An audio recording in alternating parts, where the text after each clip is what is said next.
ఆది అంతము లేనటువంటి వాడు, శాశ్వతమైనటువంటి దేవుడు, నిరంతరము జీవిస్తున్నటువంటి దేవుడైన యేసుక్రీస్తు పరిశుద్ధ నామమున ఈ ఉదయకాల శుభములు మీకు తెలియజేయుచున్నాను. ఇది నా దేవుని యొక్క వాక్య ధ్యానము. మేలును కోరి స్నేహితుడు గాయములు చేయను, పగవాడు లెక్కలేనన్ని ముద్దులు పెట్టును. సామెతల గ్రంథము 27వ అధ్యాయము 6వ వచనం. ఇక్కడ ప్రభు మాట్లాడుతూ నిజమైనటువంటి స్నేహితునికి, మోసగాడైనటువంటి స్నేహితునికి మధ్య ఉన్నటువంటి తేడాను బయలుపరుస్తున్నారు.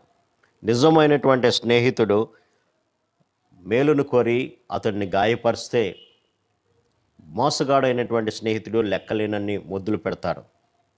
అవును ప్రియులారా, సౌలు దావీదు మీద అసూయపడి అనేక సార్లు దావీదును చంపాలని ప్రయత్నం చేశారు. కానీ సౌలు కొడుకైనటువంటి యోనాతాను దావీదు మీద ఇష్టం కలిగిన వాడై, తన తండ్రి అయినటువంటి సౌలు దావీదును చంపడానికి వేసేటువంటి ప్రతి ప్రయత్నం కూడా కనుక్కొని దావీదునికి చెప్పి దావీదును క్షేమకరమైనటువంటి మార్గంలో నడిపించిన వాడుగా కనపడతాడు.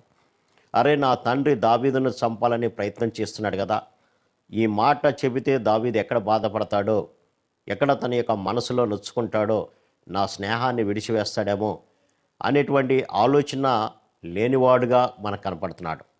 ఏ విధమైన చేతనైనను నా తండ్రి వేసేటువంటి ప్రతి ప్రణాళిక దావీదునికి చెప్పి దావీదును క్షేమకరమైన మార్గంలో ఉంచాలనేటువంటి ఆలోచన చేసిన వాడుగా మనకు కనపడుతున్నాడు. కాబట్టి తన యొక్క స్నేహితుని యొక్క మనసు తన తండ్రి వల్ల గాయపడుతుందని తెలిసినప్పటికీ కూడా అతడు తన యొక్క స్నేహాన్ని వదులుకోలేదు. కానీ తన స్నేహితుడిని రక్షించుకోవడానికి అతడు ప్రయత్నించినట్లుగా మనం చూడవచ్చు.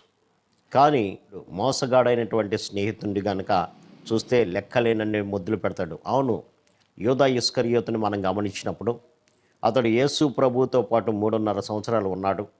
యేసు ప్రభు చేస్తున్నటువంటి బోధలను విన్నాడు. ఆయన చేస్తున్నటువంటి ఆశ్చర్య కార్యాలు చూస్తూ ఉన్నాడు.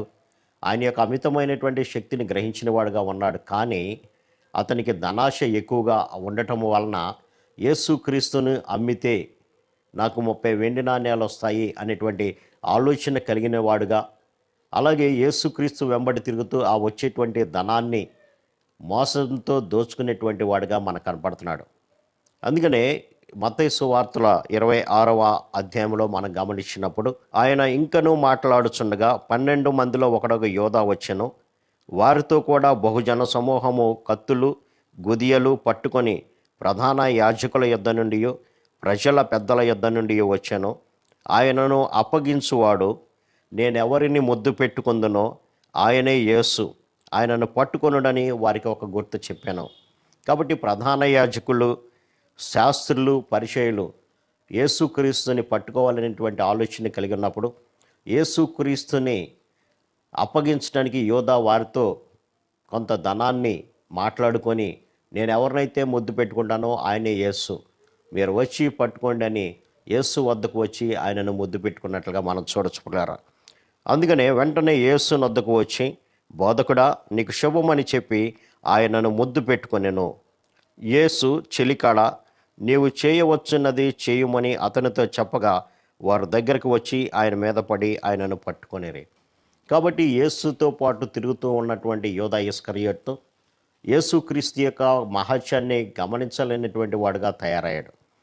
అతడు స్నేహితుడిగా ఉంటూనే మోసకరమైనటువంటి మార్గము ద్వారా ధనాన్ని సంపాదించి యేసు ప్రభువుని ముద్దు పెట్టుకోవడం ద్వారా వారికి గుర్తు చెప్పి ఆమె వేసినట్లుగా మనం చూడచుకున్నారు. కాబట్టి ప్రభువు మాట్లాడుతున్నారు, నిజమైనటువంటి స్నేహితుడు లెక్కలేనన్ని గాయాలు చేస్తాడు వారి యొక్క స్నేహితుని యొక్క క్షేమము కొరకు.